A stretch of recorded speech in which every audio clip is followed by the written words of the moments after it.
Are leaders born, or can leaders be created? Can you teach a young man to become a leader? Can you coach him? Can you train him to be a leader? What makes a good leader? Do situations create leaders, or leaders create situations?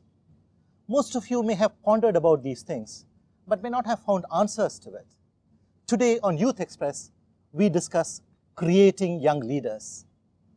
And who better to discuss this with than somebody who made a leader out of himself, somebody who has thought about it, somebody who has trained people to be leaders. We have a guest from far away. We have a guest from Sharjah. We have Excellency Dr. Rashid Alleem.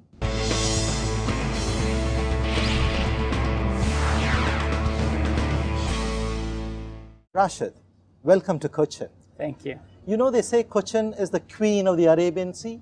Very well. We have these historic links between Cochin and Arabia. Exactly. Salam alaikum. Alaikum salam.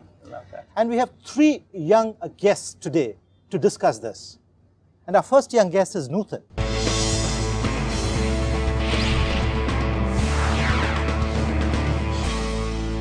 Do you think leaders can be created? Leaders can definitely be created. It is a biochemical combination within the body. If you can increase your testosterone level and you can reduce your cortisol level, your own leadership skills can definitely be enhanced. That's very interesting. Our second young guest is a young man who has won a lot of awards, Ansef.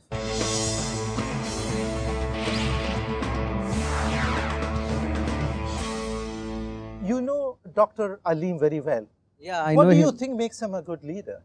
I know him from last 2-3 years. Right. What makes him a good leader? He's very much dedicated, and moreover that he have certain qualities, and I think he had done a lot of sacrifice. Thank you so much. And our third young guest is Dolly.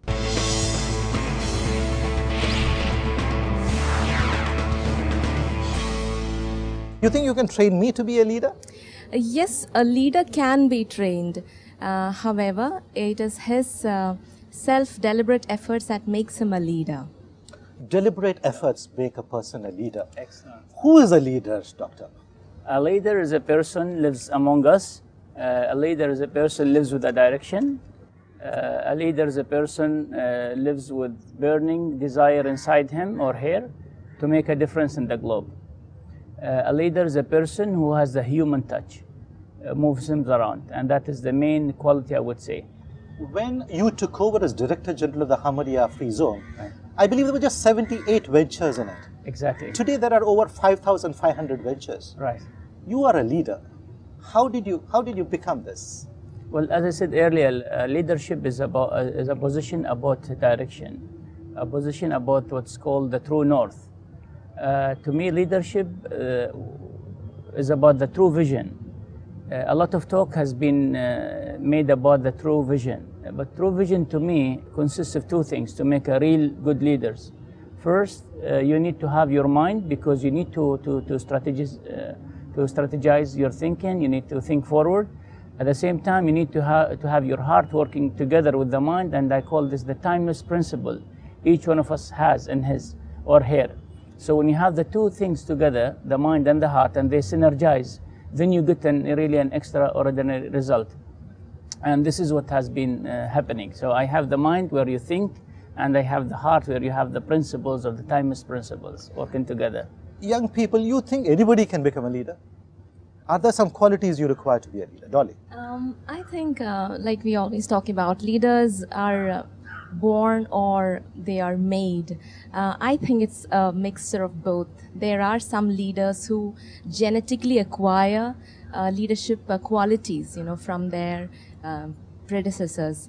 But then mostly leaders are made. That's what I feel. Like he said, it's a compilation with your heart and mind. So talking anatomically and psychologically, that makes a leader. I agree with her more than in one way. But I would also add on to it that as a leader, whether you're born or you've acquired, you need to know where you're going. Only then can you take somebody there. Otherwise, it's not a sustainable proposition. You might fool somebody for some bit. You must have a vision, isn't it? Yeah, by all means. To be a leader. Yes, by all means. Well, leadership is about creating two things.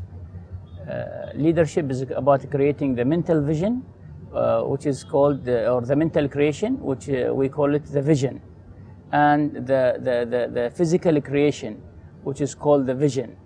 And you need to communicate your vision to be a mission. And this is why they say the great leaders are a great communicator. Because if you want really, for example, to be one of the best companies here in Cochin, that you need to be ranked #1, for example, in the coming 10 years. We call this vision. This vision is a mental creation. It is in your mind. It's not but no one else in minds. So it is your job as a leader to communicate the vision to your colleagues, to your friends, and to your employees, to make sure that it become a mission, a statement. And this is where the misconception happening. People, they're mixing up between the vision and how that vision could be a mission. Actually, the mission is the outcome of the vision. And that is where people should focus, yes. So the vision is where you want to be, right, 20 years down the line. Exactly. It's something far ahead. Right. And the mission is how you get there. Right. Exactly. The vehicle that takes you. The vehicle takes you there with your principles, yes. And communication is very important. You got to be communicative to reach there. Communication is a very important tool. A leader has to be honest.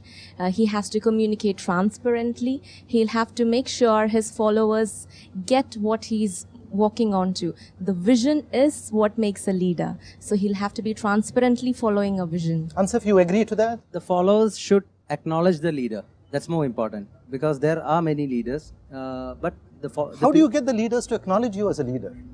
I want my followers to acknowledge me, but they are not. It's from your qualities, how you are performing, how you are communicating, how you are guiding. Like instead of giving a fish, you should teach how to fish.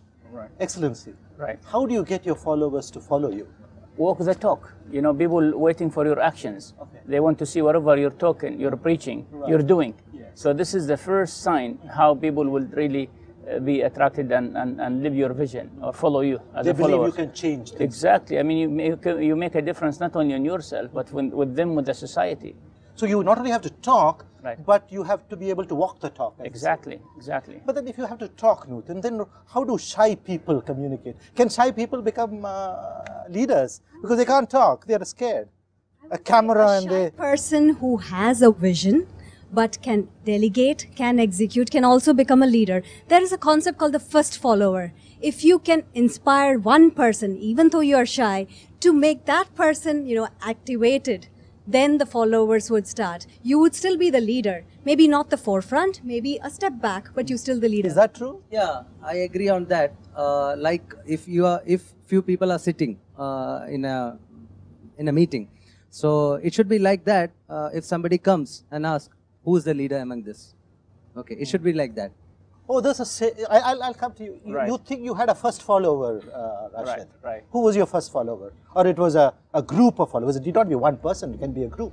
Well, when I took over and entered the organization, that was March 2000 when I stepped in the office, and that was precisely 11th of March 2000 when I came in that position.